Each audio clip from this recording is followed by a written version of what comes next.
no Cinema de Peso, programa de número 147. Programa de Cinema de Peso é um programa verdade. Tudo aqui que acontece é verdade. Tanto é que nós estamos numa cervejaria que está tendo barulho. Tem uma festa acontecendo de verdade. Exatamente, tudo é verdade. E nós nunca falamos de cinema verdade aqui até agora. Nós não falamos dos últimos 146 programas, nós nunca falamos de um documentário. Outro dia eu fui numa palestra do João Moreira Salles e ele falou mais sobre o mestre dele, Coutinho, do que sobre ele próprio, né?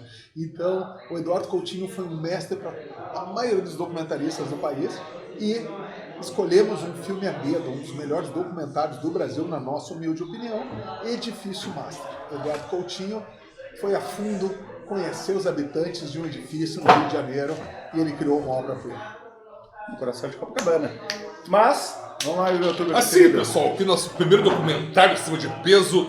Sou esquisito aqui no centro, Lauro Arreg, e lá na direita o Cristiano Aquino, o nosso querido Criba Aquino. E eu vim aqui para vocês, você se inscrever no canal, não custa nada de graça. Você vem aqui, você se inscreve, você curte, você aciona o sininho para sempre que tiver um programa no ar, você vai receber direto no seu YouTube. Você comenta e você compartilha com seus amigos. Isso é muito importante para o crescimento do canal, que está com quase 2.000 inscritos em 3 anos de programa, né? É isso aí, cara. É isso aí. E graças a esses inscritos, a parceria, ao número de visualizações que nós temos parceiros. Aqui a Cervejaria Poma, aqui no bairro Assunção, Copacabana 745, de terças a sábados das 17h30 às 23h30 e domingos das 17h30 às 21h30.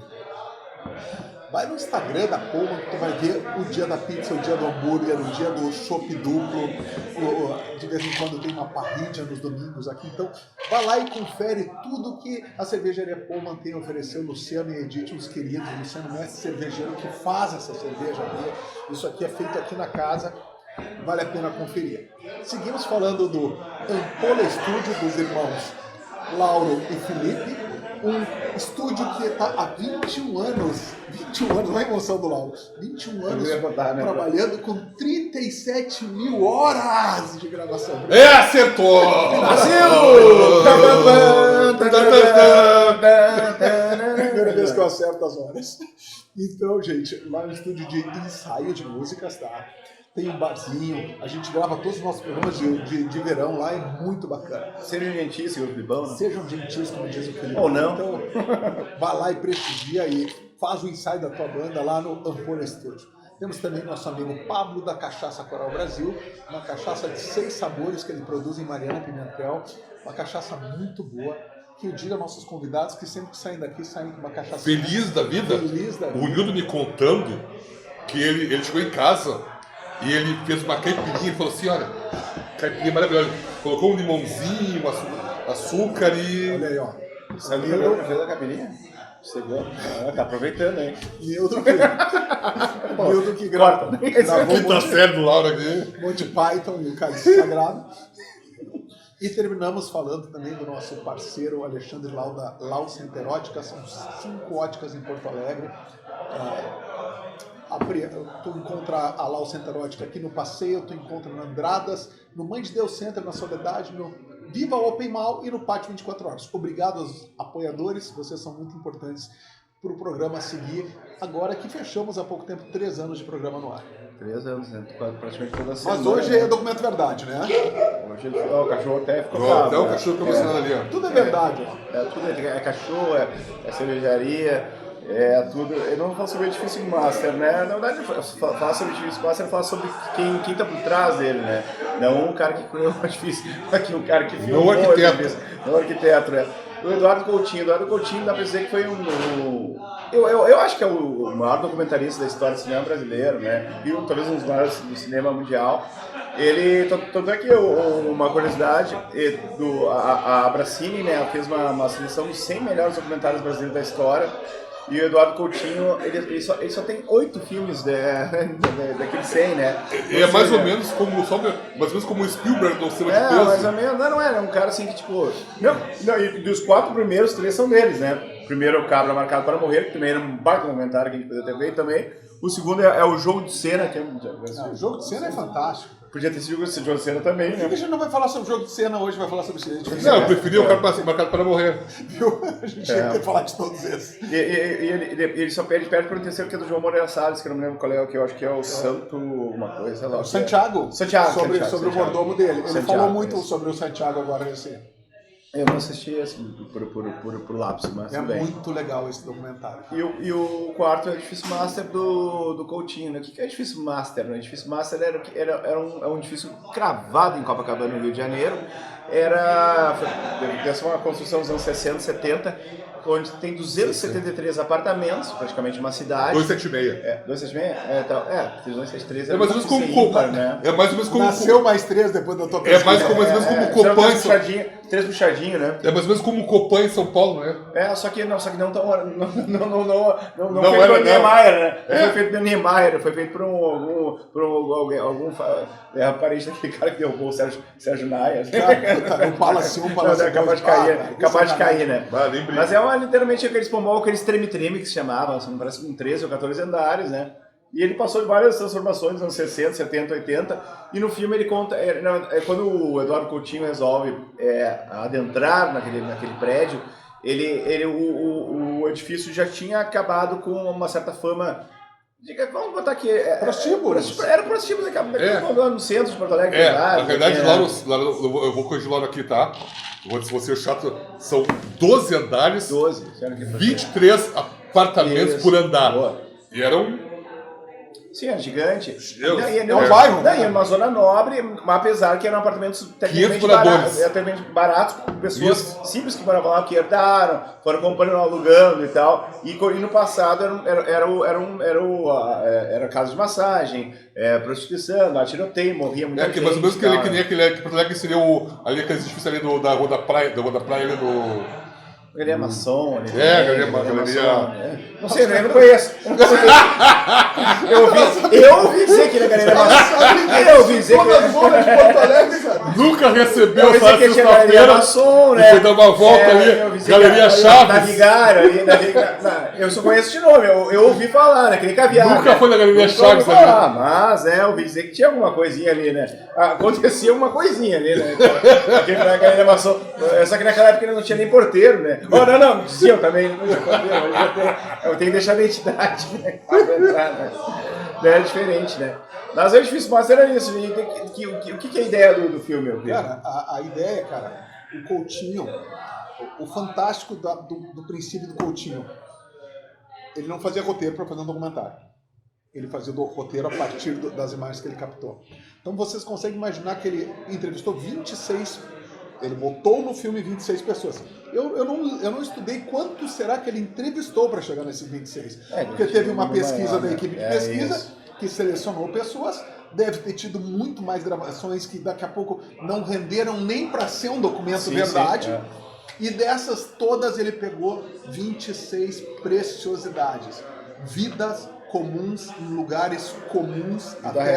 Vida real, opressivo. Desculpa, não comum, real, tá certo? Lugares opressivos, ele não usou luz, a luz era natural. Nunca se arrumou o local. Meio que eles chegavam assim. Era cru. Era cru. Não tinha edição. Mostrava eles chegando. Quase uma edição. Era muito. Daí ele vai entrevistando cada pessoa e disso, a partir do que ele captou, ele consegue fazer um recorte que é maravilhoso. Não, e outro detalhe que é incrível, assim, ele pega um depoimento de uma moça que morava no prédio lá e tal. O que o documentarista clássico ia fazer? Ele ia fazer... tem uma menina lá que não olha pra câmera, assim, tal, que ela é uma artista e tal. O que ela poderia botar? Ele iria botar numa montagem uma imagem de um quadro que ela pintou, ia botar uma foto dela quando era criança. Não, ele não usa nada disso. Nada. É cru, é literalmente uma câmera focando, né? E a pessoa falando. E aqui aquele bafo dele falando, aquela coisa, palavrinha de canto, só instigando pra pessoa falar, porque ele nem era muito perguntar, ele é um cara que ele só retruca pra pessoa. Ele provoca. Isso, ele provoca. Ele usou 3 equipes dela. 3 equipes, ela se dividiu em turnos. Sim. Né? E a produtora sempre é a mesma, né? A produtora clássica dele. E ele também. Ele também. E eles sempre, cara, eles chegaram pedindo para as pessoas, olha, posso entrevistar sobre a tua vivência do prédio aqui. E as pessoas abriram o coração, né? Pois essa menina que o Lauro falou, ela não olhar pra câmera porque ela tinha uma fobia social. Isso, severa. Provavelmente devia ser autista também, né? Eu fiquei impressionado que ela se permitiu fazer. Porque pra ela era difícil, a câmera aqui assim, e ele, por que tu não olha? Porque eu não consigo.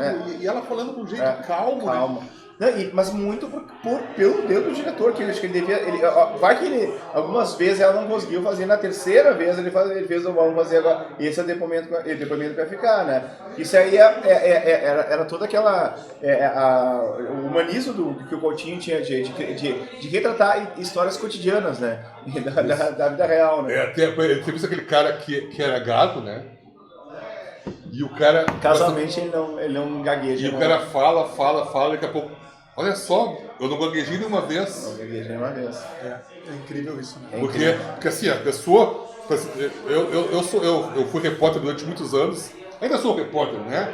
Claro. E aí tu tem que ter tem que pegar a confiança do teu entrevistado. E o entrevistado tem que estar à vontade para ser contigo. E se a pessoa ela não sentir a vontade, não sentir confiança, ela não vai falar nada. Não rola. Não tem. Ela não vai falar. Não, tu tem que ter. E outra coisa, eu acho que o segredo também é tu não ser tão. Tu ficar na tua. Né? Tu é só. Tu é uma câmera humana que tá na frente da pessoa que tem a câmera atrás, né? Isso, mas a gente tem o câmera, tem a produtora, tem o pessoa do microfone da girafa. Mas por isso que o documentário dá muito certo, né? Porque ao contrário, o documentário é diferente de uma entrevista, né? A entrevista é aquela coisa, por exemplo, chega um fulano de tal, vai entrevistar lá, ele senta na frente, daí, às vezes, tanto pode ser uma celebridade quanto uma pessoa comum, ela não vai soltar. A celebridade odeia, então, principalmente uma pessoa comum também não sabe o que falar. Chega lá uma Maria Gabriela, sei lá, vai entrevistar. Às vezes não rola grandes entrevistas se não tiver uma certa simetria. Mas no documentário não. O artista, quem está falando é o que vai servir de material para a construção, né?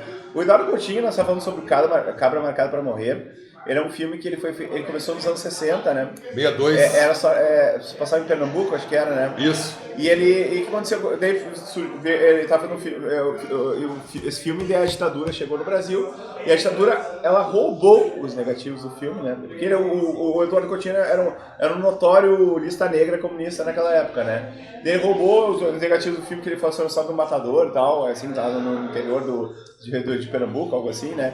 Daí, o que aconteceu? Um líder do Sem Terra. Daí, no final, dele do Sem Terra, mas também tinha um cara também que era uma história fantástica. E ele foi dado como perdido. Daí, em 1984, daí que aconteceu, o Eduardo Coutinho precisava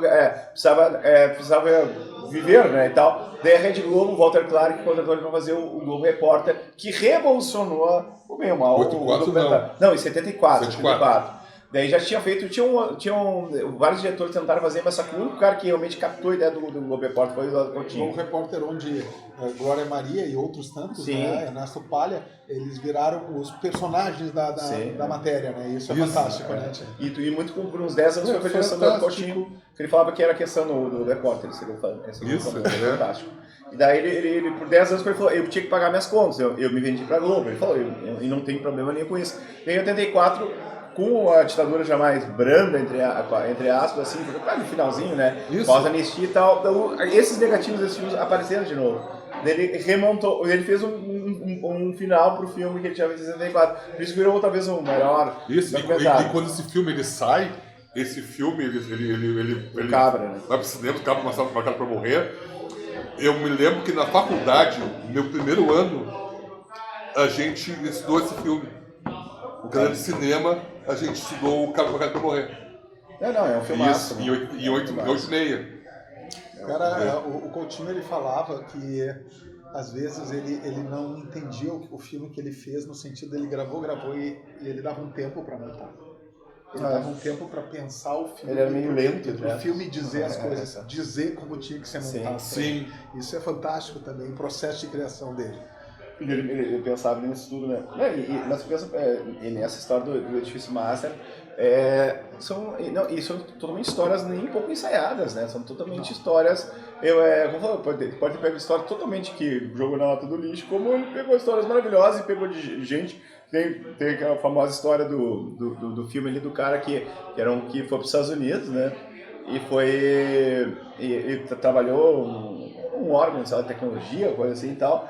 Daí era muito fã do Frank Sinatra, e um dia o Frank Sinatra apareceu lá pra fazer um show lá. Foi e tal. um show que o Frank Sinatra ia cantar. E aí daí o Frank chegou e ele chegou e falou, chamou ele. É legal a desenvoltura, o cara falou, chamou ele de Blue Eyes, né? Blue Eyes. Ó, falando inglês, tal, com o cara.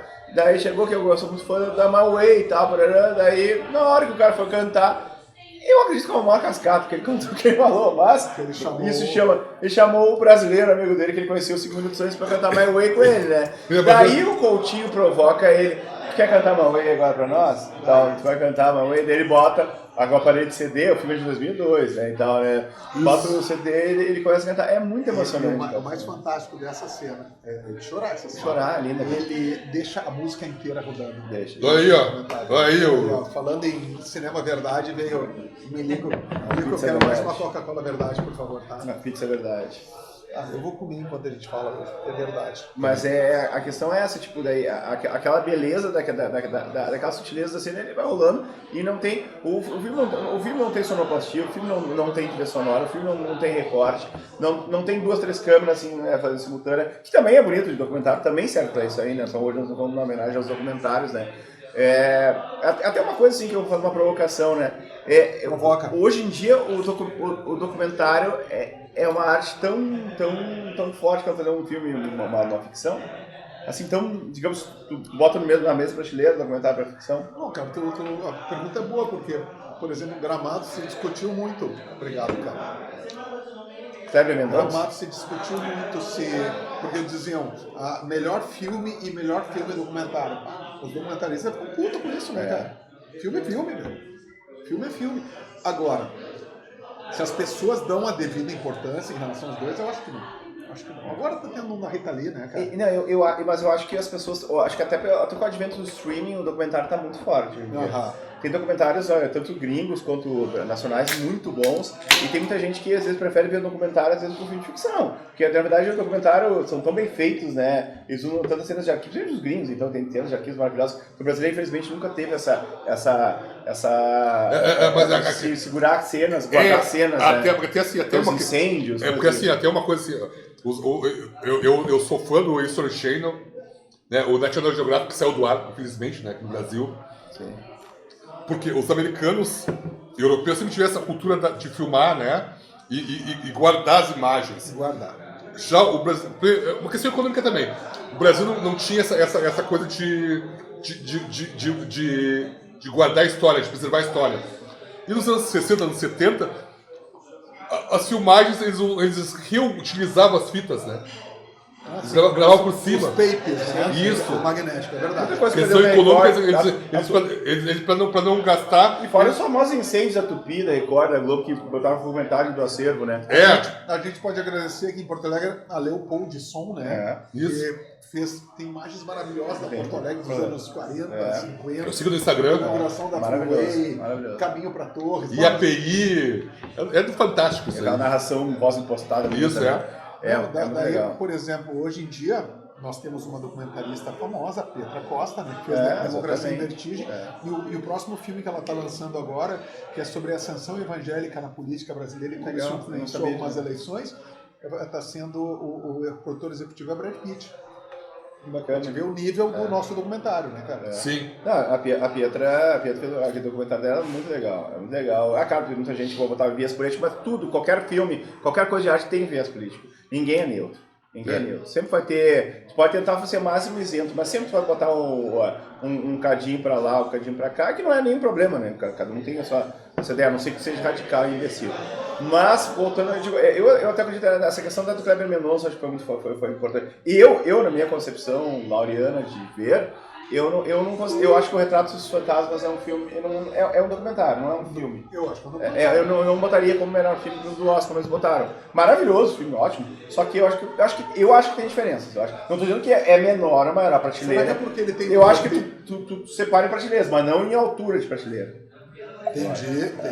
Você foi. Mas, voltando, da questão das prateleiras, eu acho que o documentário é uma coisa e filme é outra. E curta é outra também, né? Né? Que o Alessandro, que já foi estudante de peso, ele brinca comigo uma vez, falei que era um curta, até onde fala que eu não considero curta ruim. Não é que eu considero curta o cinema, assim, curta é uma coisa, ser longa é outra e documentário é outra, né? Mas voltando pro Eduardo Coutinho para ir para o bairro de Copacabana, né? Outra característica do Coutinho que ele foi bem claro antes de fazer o filme com a galera. Que beleza! Obrigado, com o seu Melico. Obrigado, Nico. Que ele falou que ele sempre tem aquela eterna dúvida que nós falamos sobre o que é verdade, como ele dá tanta liberdade pro entrevistado, o cara pode... E o ser humano tem aquela mania de aumentar tudo, né? Ele nunca... Vocês vão falar, mas que cinema é verdade, que histórias de vida e tal. Só que ele sempre fala, cara, eu adorei, só que eu não sei até que ponto aquelas histórias também... Tinha aquela outra... Aquela menina também que falava que eu acho que um dos depoimentos mais legais que ela tá falando da vida dela, com 14 anos ela foi mãe e tal, não sei o quê. Essa eu acho que é mais tal, e fala e tal. Daí chega um momento que eu sou mentirosa. Muito boa, cara. Daí ele dá um pigarro, assim, né? Porque eu sou mentirosa, eu não sei até que ponto. Ela contou um monte de história do filho dela, do cara que era o coisa dela e tal. E até que ponto esse mosaico de histórias, né? Porque na verdade você vai pensar, né? É uma cidade, tem cidade no interior, não tem 500 habitantes, às vezes, né? Tem 550, ali tinha 500 e alguma coisa, né? E sabe que é incrível? Que hoje qualquer condomínio, ainda com os grupos de WhatsApp, eles funcionam como um organismo vivo. Sim. Eu tenho amigos que moram em condomínios de centenas de apartamentos. Tem um que faz doce, tem um que costura. Claro, que vende um violão, que vende uma geladeira. Dá aula de violão, tô com uma geladeira semi-nova. Cara, isso. É uma economia que gira ali. Mas dentro dessas entrevistas, aquela moça também que fala que até cantou no Japão, né, cara? Isso, ficou casado com o alemão. Então eu acredito que deve ter histórias assim com aventuras incríveis ali mesmo. Sim. Claro, fora a pessoa que na hora que aparecer dá uma crescida. Né? Claro, mas eu acho que vem de ser humano, né? O fantástico é o cara tá sendo entrevistado, o rapaz sendo entrevistado e ao fundo a empregada passando roupa. Sim. Daqui a pouco ele vira e pede pra empregada dar a opinião dele também. E ela se vira e começa a falar, cara. Não, são histórias que vão crescendo. E eu realmente acredito que o crescente. Que o Coutinho não provocou isso. Isso aconteceu. Não, acho que não. Por exemplo, ele era muito purista. As vezes que eu mais gostei. Essa menina, a prostituta. A mentirosa? De 21 anos, né? Que ela falou que foi com 14. 14 anos. A espanhola. A espanhola é fantástica. A espanhola, uma das últimas, né? Que ela é super reacionária. Não, ela é um retrato do pobre que se orgulha do rico. Sim. Isso. Diz que todo trabalhador, o cara que tá desempregado é vagabundo. Não existe fome no Brasil. Não existe fome no Brasil, porque só não trabalha quem quer. Só trabalha quem quer. Sabe? E Ana Maria Pia, cara, assim, né? É uma coisa de 30 anos atrás. Quantos anos? 2002. 23 anos. Tão atual agora, né, cara? As pessoas se orgulhar da riqueza dos outros, né? Desculpa, tu falou. Não, mas é isso. Tem aquela senhora que fala do assalto que ela sofreu. Sim, aquela assalto. Que o cara chega e põe uma arma nela e ela faz ela levar ir até a casa dela. Leva ela até pra casa pra assaltar ela. Isso, que ela tinha 8 mil no banco. Isso. E o cara fala, pegar tudo. E ela ficou, como é que eu vou pagar agora? Ela ficou preocupada como ela vai pagar a geladeira dela, um negócio assim. Tinha um eletrodoméstico pra pagar. E também tinha aquele casal que era muito sincero também, né? O casal de terceira idade ali. Sim. E aquele ali é porque um começa. É muito difícil tu combinar, né, com a tua mulher, né? Isso.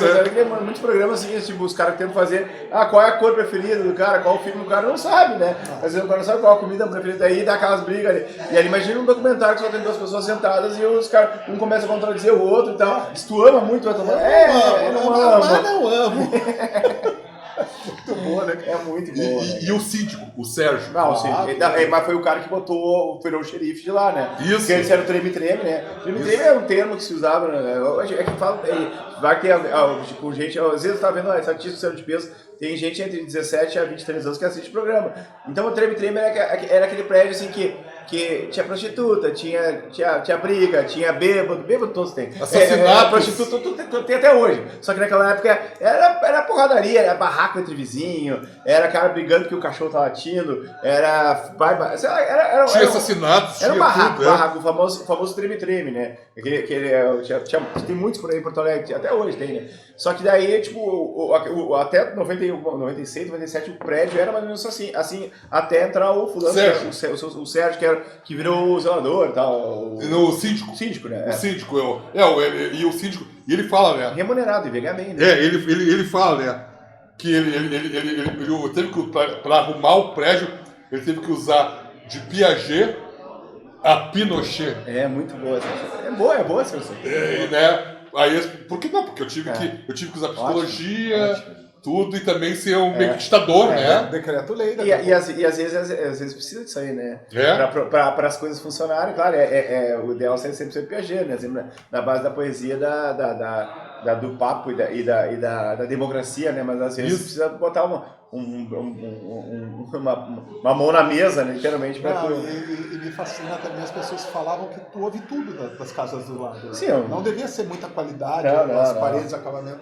E aquela moça, que é até a última a falar, porque ela fala que ouviu a mãe falar o nome da filhinha durante meses até que encontrou no elevador. E a mãe falou, ô Natália. Essa aqui é a Natália, não lembro se é esse nome. Mas, cara, é tão sensível isso, né? Porque tu dá gosto a um nome e tal. Né? Isso eu falo pra vocês. Vocês acham que aquelas 26 pessoas que entraram no documentário, além delas, o edifício é um personagem? Claro. O edifício é um personagem. Que nem na Sala de Viena. Porque ele não mostra o edifício fora, só mostra os seus corredores estreitos, né? Eu não sabia nem saber, já que se fosse uma Copacabana, eu gostaria de conhecer, de tirar uma foto, né? Coisas assim, ó. Aquela câmera quase que de vigilância quando a equipe chega no começo diferente do filme. do Copan, né? Que é o Copan que faz. Isso, Aquele número pescante do elevador subindo e descendo. Eles no corredor catando as pessoas. Eles alugaram um apartamento lá, né? Isso, alugaram um apartamento. Inclusive morreu alguém lá, a primeira que fala sobre os depoimentos que era prostíbulo lá, que era briga, até não tem o nome dela, Vera. A Vera, traficante, prostituta, brigando com uma, todo mundo brigava, né? Era um negócio pegado pesado. E assim, né? por exemplo, lá nesse prédio, o edifício Master, mestre, né? Sim. Muitas pessoas passaram a vida toda lá, né? Sim. Nasceram. A primeira fala isso aí, né? Isso, A primeira não passou por 15, 18 apartamentos, né? Ela passou por essa. 28 apartamentos. 28 apartamentos no mesmo prédio, No mesmo cara. prédio. Que loucura. Não, e outra coisa. Ela nasceu lá. E ela foi dizendo os números. E ela foi dizendo os números. Ó, morei no tal, morei no tal, morei no E ela tal. morou naqueles que eles se alugaram também, que é ali que mataram alguém, que ela fala. Isso, ela fala. Essa que fala. E também tem uma outra menina também que fala que mora há um tempo lá e tal, que mora com a mãe, e ela fala que ela nasceu lá há 47 anos, algo assim, né? E ela conhece tudo do apartamento, né? Dos apartamentos. E outra coisa, ele tá num lugar de luxo, que Copacabana, bem ou mal, Copacabana às vezes engana, né? Como diria. Só que, na verdade, é muito caro em Copacabana as coisas. Só que talvez há 40 anos, 50 anos que as pessoas começaram a comprar, não era tão barato, e tem pessoas que foram herdando aquilo ali, e estão lá porque eram os conjugados, cara. Era um apartamentinho do tamanho. Isso? Sei lá, um banheiro. Não, apartamento tipo assim, é um corredorzinho. Corredorzinho assim. Muito pequenininho. Tu olha assim, a pessoa, entradinha aqui ia ter geladeira aqui na porta. A cozinha já direto. Cozinha O direto. fogão de um era dessa largura, assim, duas bocas. Isso, o corredor aqui, o banheiro aqui. Se bobear com sorte, é 2 quartos. Massa, alguns. Acho que era um quarto. Um quarto só. Sala e quarto já. Então até que a matemática, tudo bem, são 260 e poucos apartamentos, né? 276. 500, no máximo, pra vencer, 2 pessoas, porque você pega um prédio, sei lá, que tem 5 quartos, vai ter às vezes 5 pessoas morando e tal, um prédio rico e tal. Cara, e quando eles chegam e o casal tá esperando com aqueles canapés, né, cara? Preparou com jeitinho, sim, presunto enroladinho, o pepino, isso. Já não comeria. Parece o picadinho do cinema de peso. Mas o carinho que as pessoas receberam a equipe também. Isso. Mas eu vendo o filme, eu senti muita gente desassistida e com uma vida, um final de vida muito fracassado.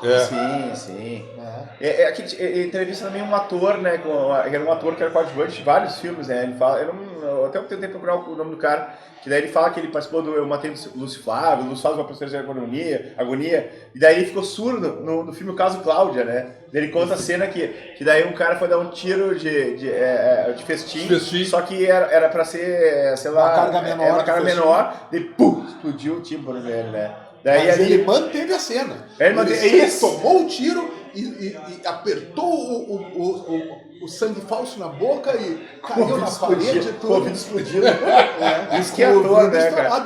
Daí ele se perdeu todo ali. Era coadjuvante de todos os mais da Globo nos anos 70, início dos 80 e até, no caso Cláudio, que é de 79, 80, né? É um filme bem legal, cara.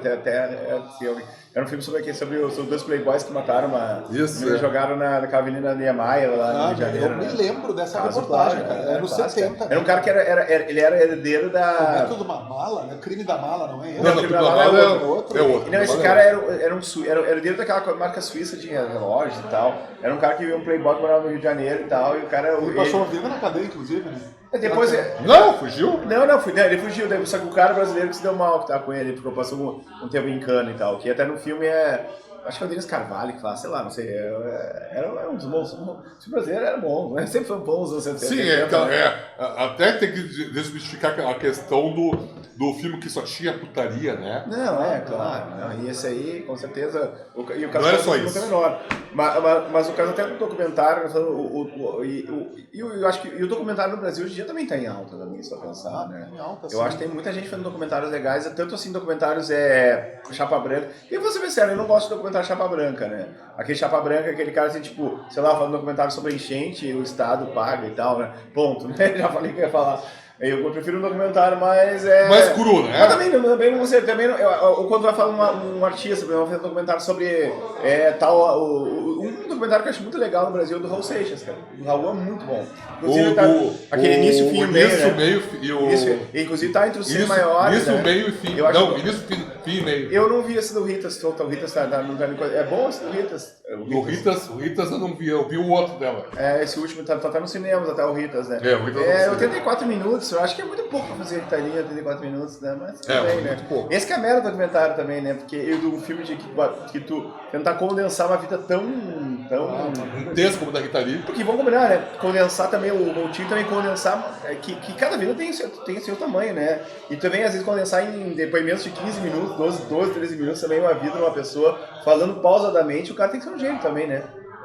Porque as pessoas... Deve ter cara que falou uma hora ali e tal, né? Não, por exemplo, tu até falou assim, desassistindo, né? Mas tem um dos moradores do prédio que deu uma entrevista, um senhorzinho, que ele fala, até tu não sabe até quanto é verdade ou não, como diz a menina aquela que ela mente muito, né? A prostituta. Mas ele mesmo fala assim. Aí tem um senhorzinho que fala assim que o filho dele é presidente de uma petrolífera nos Estados Unidos. Os 3 filhos moram nos Estados Unidos e os 3 têm ocupações milionárias. Milionários, assim. E ele vivendo paupérrimo ali naquele prédio. Ele mora naquele apartamento de um quarto lá, passando calor lá. Tem um JK. Uma janelinha de canto. Todos ali são pessoas muito pobres, né? Isso. Eu acho que é muito pobre. E o paradoxo é exatamente esse aqui. É Copacabana, né? Copacabana tem a gente... É muito caro. Hoje em dia, um apartamento desse é muito caro, mesmo assim. Se ele vai vender por um preço alto. Não é qualquer 100 mil reais que eu vender. Mas aí tu pensa, esse apartamento foi construído nos anos 60, nos anos 60, né? Tu imagina, naquela época os valores eram menores. Não, sim, claro, e às vezes pegar meio... E outra coisa, essas pessoas tinham outra vez uma vida melhor, daí foi passando, e o outro ganhou, e ganhou uma herança e tal, foi levando, e o cara vai levando, claro, que não vai comparar com o apartamento, acho que parece que é 2 quadras do mar, aquele apartamento. Isso. Mas é muito perto, é uma zona muito nobre. Né? Isso, muito nobre. É uma zona muito nobre, mas só que, obviamente, tem... E deve ter vários edifícios massas ali, né? Sim, não é tempo. Hoje eu fui umas 15 vezes e Copacabana, fui muito Copacabana, eu não me lembro de ter passado pelo... não sei, eu gostaria de conhecer também. Pelo edifício Master. Tem na internet também o endereço dele, eu gostaria de conhecer, até tirar uma foto, né, do edifício Master, porque virou um clássico do documentário nacional, né. E eu fico pensando da onde que surgiam essas ideias do Coutinho, né? Porque tu vai pensar, até desses 8 filmes que ele fez, o Jogo de Cena também é um filme maravilhoso, né? O Jogo de Cena, aquele Ele entrevista. pessoas normais com atrizes, e a gente não sabe quem não sabe quem tá falando a verdade, quem tá mentindo. Tem umas atrizes conhecidas. Mas uma cena mais ou menos assim, não sabe se as pessoas estão mentindo, estão falando a verdade. Não, ali é verdade. Ali é verdade o que tu tá falando. Ali é verdade. Santo Forte, ele fez também, que é um baita no filme. O Peões, também, que Peões que ele fala sobre o pessoal do interior do Mato Grosso, ali ele sempre pensou de pessoas de verdade, né? Tem outro que é as canções, que é maravilhoso. As canções, o que acontece? Ele chegava com as pessoas e as pessoas tinham que, do nada, chegar, qual a canção da tua vida? Daí elas começavam, só não podia ser a música do Roberto Carlos, tá, gente? O Roberto Carlos não cedeu nenhuma música. Ele fez um orçamento, se botasse uma música do Roberto Carlos, ia estourar todo o orçamento do documentário. Então, daí as pessoas chegavam, só que tu não pode usar instrumento, tu não pode dançar, tu não pode, só tem que cantar. Daí a pessoa cantava a música que ela queria, né? Daí ele botou 26 pessoas cantando canções, né? E virou um dos grandes documentários. Qual música da tua vida? Da minha vida? Se eu pudesse cantar uma música pra câmera, é verdade, cara? Não precisa cantar. Só o nome da música que tu mais ama, que tu mais toca. Cara, vou ser bem sincero com vocês, a música que eu mais gosto da minha vida é uma música de 1964 que o Wright Brothers gravaram, que é You Lost That Love Feeling. É a música que eu acho que eu ouço. Close your eyes. Tu levaria pra uma ideia deserta essa música e tu, Kriba? Your lips. Try and hold tenderly. Kriba que é o nosso Paulo Santana, que ele tem mais de 4.000 músicas na cabeça. Cara, a música da vida de hoje. A música da vida de hoje. Sempre me acompanhou muito, me marca muito, sempre foi como nossos pais, por eles regeram. É uma coisa assim, ó. Então, uma palhinha. Não quero te falar, meu grande amor. Mas não pode fazer instrumental. E o Chico Zida. Já cortei. Gongue. Vai lá. A minha é Comfortable Numb. Pink Floyd. Desse disco aqui, The Wall. Essa é aquela música que tu sempre pensa assim. Né? Essa música, sim, é a música. Confortavelmente entorpecido. Que eu choro, que eu viajo, que eu escuto ela um dia sim, um dia não. Mas é muito difícil, assim, o cara pensar. E me lembra a minha infância. Eu já falei isso pra vocês quando falando do filme. Né? Mas esse também, o You Lost That Love Feeling, me lembra porque quando eu vi o Top Gun, a música acaba o Top Gun, né? E é uma música assim que eu cantava e não sabia de quem era na época. É quando ele vai cantar a guria dentro do bar. Também isso, também, gente. Never Close Your Eyes. E depois no final tem You Lost That Love. É o Bill Medley. Eu fui no show do Bill Medley no... Nós aqui fazendo um documentário em cima de peso. Mas aí nós estamos emulando o Coutinho, né? Isso aí. Como é que funcionava? É interessante. Eu ousei fazer um documentário uma vez. Eu tenho esse documentário, cara. Eu também ousei. Sobre o último lambe-lambe de Porto Alegre, lá na Praça 15. Dorcival da Costa Cruz, esqueci o nome dele, cara. Esqueci mesmo. E ele me falou, mostrou fotos assim de quando tinha. Eu, quando era pequeno, não me lembrava. Lambe-lambe é aquelas máquinas fotográficas com os panos. Isso, pra colocava explicar, aqui. né, cara? Porque alguns. Que a foto saía na hora ali, ele já revelava. E ele contou histórias muito bonitas. Cara, eu nunca acabei exibindo, porque eu nunca fiquei satisfeito com a montagem. A montagem não me satisfazia nunca com a montagem. Com a montagem daquilo ali. Mas foi a única vez que eu ousei fazer um documentário.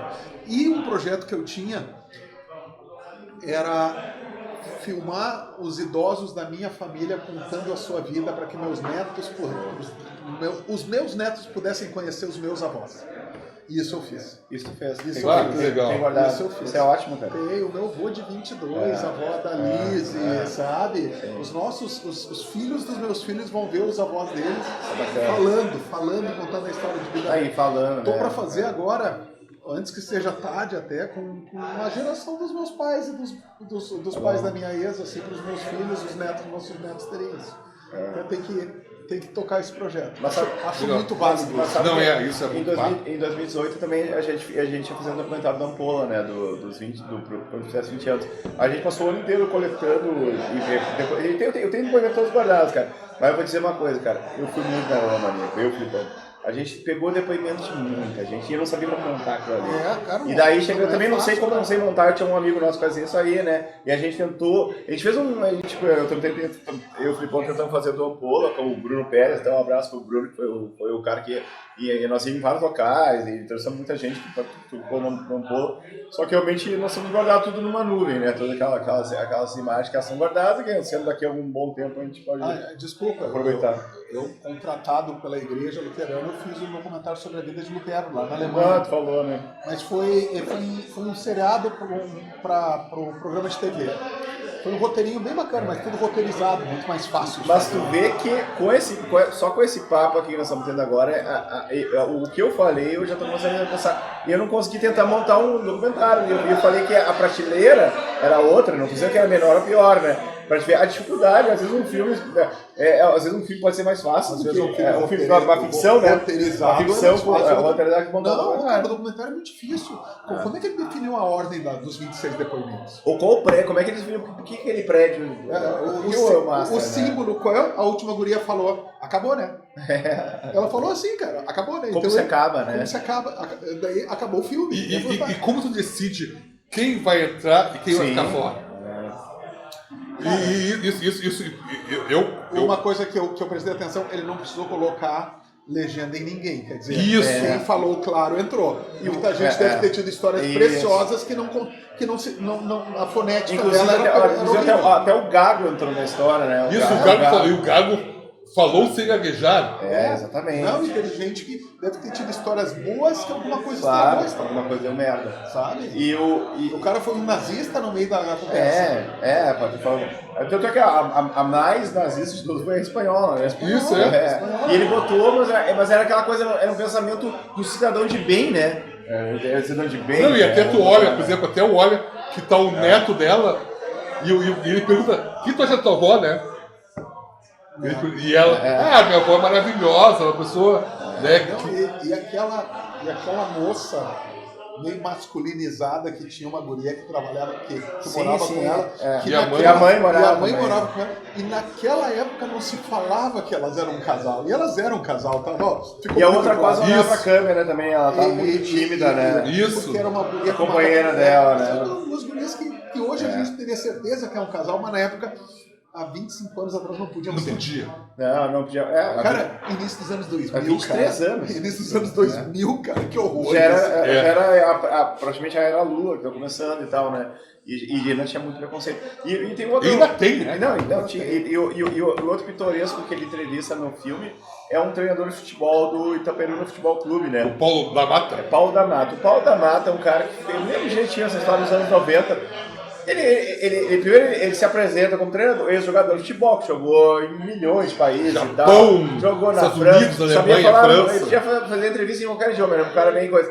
Só que o Paulo da Mata ele ficou famoso porque ele treinou o time do Itaperuna, que é uma cidade do isso, que o time Itaperuna não existe mais, né? Não existe, mas na época, tipo, o Itaperuna fez uma campanha bonita nos anos 90, eu me lembro direitinho disso aí, dessa história, cara. E aí, segundo ele, né, o Itaperuna, depois eu fui ver, na verdade é um pouco de paranoia dele, né? E o Itaperuna tá jogando com o Vasco, que precisava ganhar do Vasco e estava jogando melhor. Na verdade era o Vasco de Edmundo, né? Não era tão fácil ganhar o Vasco de Edmundo, né? Mas tava 0x0 até. Daí o Vasco fez um gol impedido. E não estava impedido, cara. Eu vi depois até porque. Eu me lembro disso aí, mas na época a gente caiu na história do Paulo da Mata. Daí saiu 1x0 e o Itaperuna começou a se equilibrar, saiu 2x0, tinha VAR e tal. Daí o cara começou a ficar. Ele ficou nervoso. E ele começou a tirar a roupa em campo. Daí ele tirou a camiseta, daí ele tirou as calças, e até ele brinca aqui. Cara, eu esqueci que eu tava sem cueca e tal, né? Então ele se esqueceu, daí ele apareceu a bunda pro Brasil inteiro dele, né? E tal, né? A câmera pegou a parte da frente, daí virou o clássico do cara que. Daí virou aqueles baú do esporte, o Léo Batista contando que. Hoje seria um meme. Sim. Até hoje, aquela cena do cara baixando as calças com o bundão de fora ficou clássico. E o cara casualmente morava naquele prédio naquela época, né? Um cara que morou em vários locais e tal, e foi protagonista desse episódio em 97, acho que foi. Era recente perto daquilo ali, né? 2000, alguns anos. Você imagina que nos anos 90 o seu O Castor Andrade estava armado em campo, né? Não, sim. Não, e outra coisa, isso aqui, casualmente, o que é verdade, realmente, que ele nunca, depois daquele jogo, ele nunca mais treinou ninguém, até por questão, tipo, diz que, até não sei se é verdade ou não, se é, porque, ó, é verdade, né? Ele disse que ele largou o futebol, porque, por questão de ética, né? Pode ser que também ninguém mais convidou ele pra futebol voltar, largou né? ele. Porque ninguém vai ter que pegar o cara que tirou a roupa em campo, né? Mas também é bem aquela coisa, e é verdade, isso ele falou que é verdade, que ele não treinou mais. Só que se é verdade ou não, do que ele não foi contatado por ninguém para treinar, porque é um treinador que estava no Itaperuna e Ascensão, né? Tem um Luxemburgo vai na seleção, a história dele, né? A história não me esquecer, mas é uma história meio nossa aqui. Mas então eu acho que ficou, até esse cara ele ficou muito folclórico, mas quando eu vi que, cara, o pau da mata, cara, me deu essa história desse louco, cara. E melhor, se fosse um documentarista padrão, ele ia mostrar a imagem da bunda do cara. Não precisou. Não, a gente fica só quem realmente conhece a história que vai lembrar. A pessoa que viu aquele, que história bizarra, ele vai procurar no YouTube e tal. Mas eu lembrava dele como fosse o do Crica, até esse dia ele mandou essa mentalidade. Eu falei, cara, eu vi o edifício máximo dele. E falou, foi o Silvio de Peso e contou essa história do pau da mata. O cara ficou pelado em campo, né? É mesmo porque acho que não caberia colocar que a imagem ali, o personagem é o prédio e as pessoas que moram. Não, claro. Mas não, nada externo, né? Mas o Coutinho é muito disso aí, né? O Coutinho é um cara muito da... a pessoa pensa até o repórter que fazia. Ele pegou de 74 a 85, 86, aquelas grandes matérias e tal. Era uma coisa muito Era muito da câmera no rosto, né? Praticamente da pessoa, né? Era muito do fala, tu comanda, o programa é deu, né? E o Coutinho que foi assassinado aos 80 anos pelo filho. Isso foi uma tragédia, né? Que sofre esquizofrenia, né? Ele foi em 2014, né? Ele faleceu. Ele tinha 80 anos de idade, mas ainda estava muito bem nativa, né? Isso. Ele estava com a esposa dele, foi uma história muito, muito triste. O menino contou... o menino, um homem, né? E tal, só que ele era esquizofrênico e ele acabou, disse que tinha uns 666 na cabeça, tinha muita história. O que é documento verdade, né? A vida dele virou assim. Eu pensei no documentário porque eu pensei na palestra de João Moreira Salles, né, cara? Eu já falei que eu conheci o Walter, eu não conheci o João. Isso. E na palestra agora com o João, eu falei pro João ali que uma vez eu filmei uma senhora contando de quando ela cuidou de 3 crianças e tal, e essa senhora era a tia Ema. Cara, o João fez assim, ó. Que era a minha tia-avó, que foi governanta deles, né? E ele disse, cara, que coisa linda, eu nunca vou me esquecer das minhas férias em Esteio e Capão da Canoa. Um dos donos do Unibanco, um dos bilionários do país, cara. O tempo que ele foi feliz. Ele ficava de férias com a governanta porque os pais iam viajar. Porque ela era de Esteio. E ela tinha um apartamento em Capão. Ela levava os 3 filhos do João Moreira Salles, o dono do Unibanco, o Walter, a menina, e o João. E o João disse, quando eu tirava férias em Capão, cara, sabe? Então, a simplicidade de um bilionário. Então, muita verdade, sabe? Quando tu joga uma verdade, uma coisa dessa, foi muito bacana. Eu não queria falar, daqui a pouco eu falei pra Carol Zard, que estava do meu lado, fala, vamos ver o que vai sair. Isso, E foi legal, cara, foi bacana, foi emocionante. Depois eu fui lá, dei um abraço nele, conheci ele. Legal. Só se situa o nosso espectador, aonde foi essa tua fala com o foi numa semana acadêmica de jornalismo da Unicinos, que é aberta ao público. Até o Milton do Prado é professor lá e ele que dirigiu essa palestra. Então, um dia ele falou sobre a revista Piauí. Eu queria muito ter ido nesse dia, porque deve ter sido muito bom. Porque é fã da Piauí, né? Fã, assim, de carteirinha da Piauí. E no outro dia ele falou sobre documentários e ele exaltou muito mais a vida Ele se diminuiu perante o Coutinho. Ele disse, o Coutinho era o mestre, eu trabalhei com ele, tive o privilégio de trabalhar com o Coutinho. Tanto que a gente, nas perguntas, que puxou ele para falar dele, porque ele só falou... E o Coutinho também fez filmes de ficção, nos anos 60, 70, filmes ruins, dizem, né? Eu nunca vi, né? Mas só que ele arriscou em todas as maneiras. Sabe por que ele era ruim? Porque ele não gostou, porque as pessoas dizem isso é mentira. Né? Pode ser, né, cara? E o bizarro é exatamente isso, que a vida dele poderia dar um documentário ruim, né, de mundo cão, né? Porque, infelizmente, né? E, inclusive, até o filho dele foi inocentado, tá numa clínica, né? Sim, mas também, né? Ele imputável, mas não sai nunca mais. E a esposa dele sobreviveu, né? Que a mãe... É a mãe do menino? É a mãe do guri, será? Não sei. Eu não sei dizer. Eu também não sei também, porque ela era mais nova que o Coutinho, né? Então, Cara, e dá pra dizer que o prédio é uma grande colmeia, um grande formigueiro, Sim. né? Tu De vê ali, tipos humanos. Tu vê ali algumas pessoas preocupadas com o outro. Eu acho que aquele senhor ali que era o numa era pra WhatsApp, porteiro-chefe, né? Numa era pra WhatsApp. A gente se preocupar que aquele senhorzinho bem velhinho a gente não vê há alguns dias, então a gente bate lá pra saber como ele Tu tá. viu aquela história daquela mulher dele? Mulher agora, da onde que é? Da Sérvia, alguma coisa assim, né? Tá, enfim, quantos leste anos? europeu. Quantos anos? Ela em 1966, o ano que eu nasci. Ela sumiu. Ela sumiu, só foi achar o corpo em 2008. 42 anos? 46. 1860, 42. 42 anos. 42 anos, cara, que a pessoa sumiu, cara. Sumiu? Claro, daí as pessoas queriam justificar, não, mas ela disse que ela ia viajar, gente. Não, gente. A TV estava ligada, o corpo estava conservado. Eles não conseguem explicar, né? Diz que o cadáver, dependendo do clima, né? Sim. Isso. Ele se mumifica mais rápido, né? Fica mais difícil de achar, né? Mas também tem outros casos, o cara que morreu no cubículo dele na empresa e foram achar dias depois, né, cara? Descobriu que o cara morreu. Ali, especialmente no Chef Master, parece que tem muitas vidas que não existem para outras pessoas, né?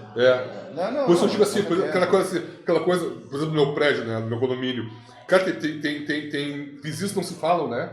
Sim. Tu não sabe, tu passa, as pessoas correm pra fechar a porta quando subir contigo no elevador. E é muito grande. Não te dão bom dia, as pessoas contigo não te dão boa noite. Por isso que eu falo uma coisa, velho. Amizade até. Também, e essa questão, tipo, até eu digo, não é nem enchente, por exemplo, meu prédio tem 8 apartamentos. Cara, a gente criou um grupo muito forte naquele dia, né? Porque todo mundo se ajudando. A questão de botar eu como era síndico, eu botei com água por aqui, botei uma corrente ali com coisa, porque não tinha porta eletrônica, podia entrar, os apartamentos que não estavam inundados, que a maioria, 6, né?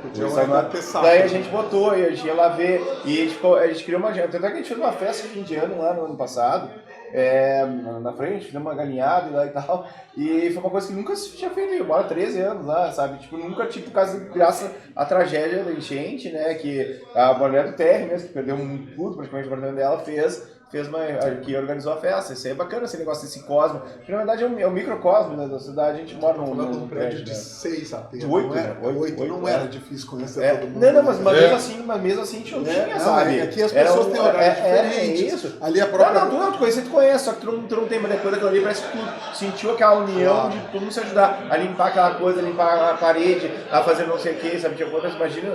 E Laura, assim, cara, não precisa nada de saber o nome da pessoa, né? Não, saber sim, claro. Sabe? Não precisa frequentar a partir de cara. É quase preciso saber de 500 pessoas. Realmente, isso, Mas assim, você sabe o nome da pessoa, sabe? O nome do porteiro, o nome do zelador. E aquela máxima, né? Será que o Coutinho conseguiu provar, graças ao documentário, que toda vida vale um filme? Sim. Toda vida. Cara, a gente gosta de menosprezar como pessoa, né? Daí... a gente, um dia, a gente vai voltar a falar de documentário e a gente vai falar do Santiago. Santiago era um mordomo da família Moreira Salles que vivia num mundo de fantasia. Ele vivia num mundo de glamour de uma outra época. E ele vivia aquilo, ele sentia aquilo, ele era aquilo. Então é fantástico o filme também, sabe? Toda vida vale um filme. E toda vida. Até tu pensa bem na vida do mendigo. Claro. Né, vendo na rua. Cara, o que essa pessoa passou? Tu pensa bem, né? Histórias. Cara, o filme com o Danny Glover e Matt Damon, Alguém para Dividir os Sonhos. Velho, que filme, velho. Ou aquela história do Robin Williams, aquele também, que era um professor que morreu. Que ele desiste. Desiste, tem muita gente desiste. Ele desiste e vira mendigo, porque a mulher foi assassinada. E assassinada, e ele ficou louco. Cara, é fantástico esse filme, cara. É fantástico esse filme. E ninguém daria nada pra aquela pessoa, né? E tal, mas todo mundo tem uma vida, todo mundo tem uma história, todo mundo tem uma... É só saber contar. E ter alguém com a vontade de contar, que era o Eduardo Coutinho, né? Um cara que ele sabia captar as histórias da vida cotidiana do ser humano, né? Eu acho que o documentário tem muito isso aí, né? Claro, tem documentários assim, maravilhosos. Pega o Raul, pega uma vida de um artista e tal, do Getúlio Vargas, Django, o Garrincha, a Alegria do Povo. O cinema brasileiro sempre tem documentários bons. Hoje em dia, Netflix, toda semana tem um documentário maravilhoso. Eu acho que um documentário de biografia é mais fácil de contar uma história do que esse Eu acho muito mais. Muito cara, mais. Isso que eu tô falando, tipo, essa comparação. É que nem um quadro do Pollock. Tu vê, tu não entende nada, mas talvez se ele não tivesse jogado mais aquela tintinha, não tivesse. Se ele tivesse montado de um jeito diferente, talvez não tivesse o efeito que teve. Isso Não, e pensa bem, o documentário, dependendo, por exemplo, são só depoimentos. Pode ser cansativo, né? Sim. Fica assim, pá, 2 horas vendo as pessoas falando delas. Mas, cara, E ele consegue, como falou, colou clipa. Ele vai montando, pega aqui, ó. Ele consegue dividir. E eu gostei de uma técnica a sequência. Dele, ele não volta. Ninguém volta. Não, ninguém volta. Porque tem muitos documentários que eles vão dividindo os diálogos, né? Eles vão trazendo as pessoas em ele não fatias. Ele não edita. Ele não traz ninguém. Ninguém volta. Não. Ninguém falou aqui, vai falou, voltar. acabou. Falou, acabou, isso. Não tem uma ligação que a mulher fala do 8 e vem para do 8. Isso é legal vez, também, né? Só que... Cada vez ele visita uma pessoa diferente. Visitou, bateu a porta, aquela história está contada. Isso é fantástico. Isso. E registrou para a história, né? Então tá pequeno. Hoje já tem 3 pessoas falando sobre esse filme hoje, filme né? de 23 anos. E ele é um saudoso, já tá há 11 anos em outro plano. Mas morto. Valeu falar. Mas eu acho que a gente fez essa homenagem para o Eduardo Coutinho, o documentário nacional, né? O documentário em geral, né? Que é uma arte, né? É muito difícil o documentário. Eu acho que os caras tem que ser... Eu tô com a música do Metallica na cabeça. Tem que ser Master. muito bom. Master. O Edifício Master, que um dia eu gostaria de passar nem para deixar um retrato lá quando eu for pro Rio de Janeiro de novo, que eu amo o Rio de Janeiro. E vou em breve lá, com certeza. Ou tu tirou em outro lugar e diz que é Isso, bota ali na Salgado Filho, né? Salgado Filho. Tem alguns parecidos, né? Aqueles edifícios que tu ia, que é treme-treme. Não, eu não ia. Eu já ouvi amigos. Um tio meu contou que passou na frente. Tinha um vizinho nosso que chegou. Fui lá meio Garcito, né? Fui lá no. Fui lá naquele prédio lá. Aquele prédio lá onde tinha as gurias e tal. Meu pai ia pedir uma história. Nós tínhamos, lá no jornal tínhamos um boy. Rapidinho mesmo, não toma tudo que a gente tem brincar. Tá, daí tinha um boy no jornal lá, que sempre que ele recebia o salário dele, só que nosso boy ele tinha problemas, era meio autista. E o pai dele levava ele na zona. Ali na zona, no prédio ali no edifício ali da rua da praia, né? Tu não sabia de que era, né? Claro, não sabia, nunca fui ali, nunca frequentei. E aí ele ficava feliz, ele recebia o salário, ia lá e ele fazia o programa dele, né? E o pai dele levava e ficava esperando no carro. Claro. Aí um dia uma colega nossa sentada assim, tá, mas fulano, o que tu vai fazer lá? Né? Aí o boy, eu vou lá fazer massagem. Massagem? Certo, é? Né? Sim, eu vou lá pra menina fazer massagem. Aí a minha colega insistiu, mas massagem, por que massagem? Aí ele perdeu a paciência. Porra! Putedo! Eu vou no putedo! Documento verdade. Tá cheio de gente aqui no prédio, no bar, eu tava com medo do volume que ele ia falar isso. É muito bom! Não, ele guri pegou na redação. E foi honesto, né? E foi honesto! Porque a guri ficou insistindo, sabe? Aí assim, pô, tu assistiu, né? E o guri, ele já é autista, né? Ele não mente. E ele aproveitava e o guri ainda foi, ele foi sutil, ele tentou ser sutil e a guria forçou, talvez até maldosamente. O Coutinho não faria isso. Então ela errou, o Coutinho faria isso. Isso. Mas então vamos fazer um brinde ao Eduardo Coutinho, né? E ao cinema brasileiro e ao cinema de peso. Esse cinema de peso. Valeu!